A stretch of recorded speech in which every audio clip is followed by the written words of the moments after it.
Hello everyone, it's Nina and welcome back to my channel. Today we are going to be doing the end of the year book tag. This is a tag that was originally created by Ariel Bissett quite a few years ago, and I thought now would be the perfect time of year to get this video out as we are approaching the last 2 months of the year. So with that intro out of the way, I'm just going to get right on into the questions for the tag. Starting off, the first question is, are there any books this year that you started and you need to finish? So far I have DNF'd 3 books this year, and I am not planning on finishing any of them. In terms of books I'm actively working on that have been stretching out for a long period of time, I am working on The Witching Hour by Anne Rice, which is a 50-hour audiobook. So honestly, I feel like it will be a Christmas miracle if I get that book done before the end of 2024. The next question is, do you have an autumnal book to transition into the end of the year? And the answer is yes. I literally made a big fall TBR video, which I'll link up above, showcasing books that I both have read already and recommend, as well as some new books that I had added to my TBR that I wanted to read before the end of the season.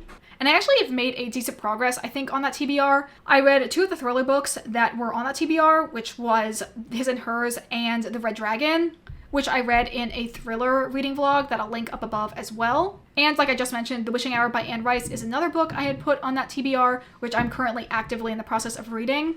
Next question is there a new release that you are still waiting for? And the answer is no. I think at this point, all of the books I had anticipated that I was interested in reading have come out for this year. And the last book that I had pre-ordered that was a new release coming out in 2024 was Swordcrossed by Freya Marsk, which came out at the beginning of October. So this is the most recent release that I have been anticipating and I'm excited to get to. The next question is, what are 3 books that you still want to read before it's the end of the year? And I'm actually going to skip this question for right now because I figured I would do at the end of this video a whole end of the year TBR list of all of the books I'm hoping to get to before the end of 2024. Next question is, do you think there was a book that could still shock you and become your favorite book of the year? And my answer for this is probably no. I think at this point I know what my favorite books of the year are. Some of them may be shocking compared to other people's opinions of these books, but I think I've gathered a list of pretty much all of the 5 stars I had this year, and that will eventually become my favorite books of the year video that will come out sometime in December or January.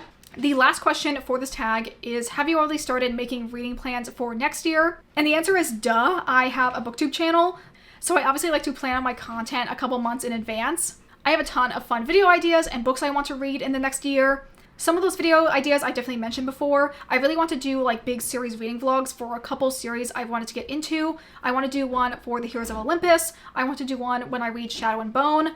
I want to do one when I read the Stolen Heir duology. And I also want to do one when I start reading the Heaven Official's Blessing series by MXTX. Those are just some of the series I really want to do full spoiler-filled reading vlogs for. And hopefully I can get to all of them sometime in 2025. Okay, now let's jump back to the previous question and talk about my end of year TBR. The first set are a couple books that I own that are on my 24 books to read in 2024 list that I made at the beginning of the year. I honestly feel like I've made really good progress in this list so far, but I still want to try my best and read as many books as possible that I had put on that list, specifically ones that I already own, since they're part of my own TBR as well. So they kind of serve double duty as both books that I own as well as books that are specifically from this list. The first one of those is Clariel by Garth Nix. This is the 4th/prequel book in the Abhorsen or Old Kingdom series, which is a YA sort of medieval fantasy that focuses on necromancy. Had this book for so long and I wanted to read it probably literally since it came out in 2012 or 2014. Another book I really want to read is Never Let Me Go by Kazuo Ishiguro. This book is incredibly well loved and very famous. There's a movie adaptation of it that I definitely want to check out as well. And I didn't honestly realize until I looked at my cover of the book and saw that it had won the Nobel Prize for Literature that I was like, oh yeah, I definitely probably should read this book at some point soon. And the last book in terms of ones that I own for my 2024 list, we have They Can't Kill Us Until They Kill Us by Hanif Abdurraqib. I definitely have been putting this book off, mostly because I know it will make me cry and feel a lot of different emotions. So I just need to pick a time when I will be emotionally ready to handle all of that. But it just seems really good, and I'm so excited to eventually read this. Again, I just need to figure out a time when I can emotionally handle everything that's talked about in this book before I end up picking it up. Okay, as kind of like a secondary list of books for my end of the year TBR, I really want to read all of the books I have gotten so far from Alum Crate. I had a kind of rough idea that I might want to do kind of like a year in review, talking about all the books that Alum Crate released this year, the ones that I got special editions of, and kind of like my overall thoughts about Alum Crate as a subscription service. Since by the end of the year, I will have had the subscription service for over a full year, even though I only got like 6 months out of that full year and a half. But let's go ahead and talk about those books I got from Alum Crate that I have not yet read. The first one is A Dark and Drowning Tide by Allison Saft. This is an adult sapphic dark academia fantasy romance. A great combination of all of my interests, and I'm really hoping this one ends up being good, especially because the edition they did of it is so incredibly beautiful. I really, really love all of the details on it. The next one I have is To Cage a God by Elizabeth May. This one is also incredibly beautiful and is a fantasy romance with both a MF relationship as well as an FF relationship that I think is also Russian inspired and possibly the start of like a duology or longer series. So I honestly would like to check this out before the next book is announced and decide if I want to like get whatever the Alum Crate special edition of that one is like.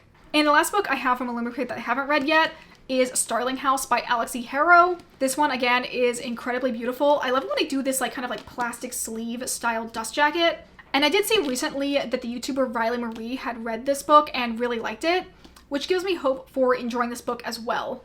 And lastly, this is not an Alum Crate book, but it is one I really would like to check out, and that is Swordcross by Freya Marsk. I feel like since I just finished the last book in Freya Marsk's trilogy, The Last Binding, earlier this year, I should probably round out and like finish all of the books that she's had published by reading this book. And overall, it just seems really cute. If I'm in the mood for a historical fantasy romance, this seems like a great one to pick up. I also got the like first print run edition of this with the sprayed edges, and overall it just like looks so beautiful. It's also really short, which I love for my hardcovers. So yeah, I'm just really excited to eventually pick this one up.